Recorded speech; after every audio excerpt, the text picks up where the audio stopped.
Je savais pas trop en fait ce que j'allais y trouver, mais voilà, j'ai eu envie, je connaissais pas du tout en fait et donc j'ai eu envie de, bah, peut-être de me laisser surprendre en fait par, une approche symbolique, et de voir ce que ouais, un peu ce que ça pourrait m'apporter et en l'occurrence, voilà, ça m'a permis vraiment de mieux me connaître, d'identifier mes besoins, d'être beaucoup plus au clair sur, ce qui faisait sens pour moi.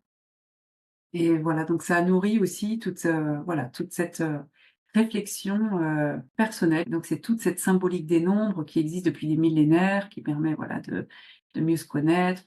Chaque nombre est associé à des qualités, hein, donc ça, c'est ce qu'on va retrouver dans, on va dire, globalement toutes les numérologies. Complètement. C'est-à-dire que, là, en l'occurrence, si je parle de la numérologie créative, on va partir de l'idée que, comment je pourrais dire? Chacun, en fait, a de nombreuses ressources, des potentiels, des talents et en fait, on va l'aider à aller explorer ces dimensions-là. Mais Mmh. en tant qu'accompagnant, hem, moi, je ne sais jamais en fait, qui est l'autre avant de le rencontrer.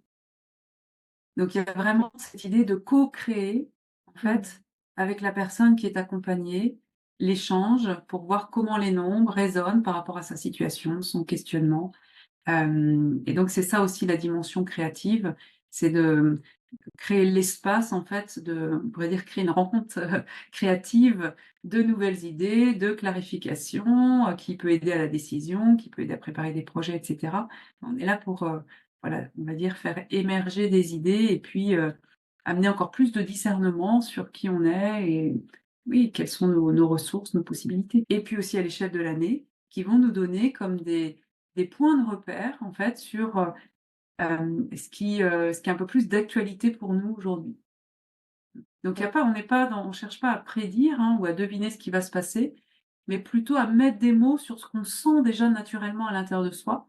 Donc souvent en fait l'effet que ça a, c'est que ça vient conforter un ressenti qui est là, naturel et le fait de pouvoir mettre des mots dessus, et bah, ça aide en fait aussi à distinguer quelquefois ce qui est du coup essentiel pour nous et ce qui est peut-être secondaire ou qui vient conforter un chemin qu'on est en train de dessiner et cetera.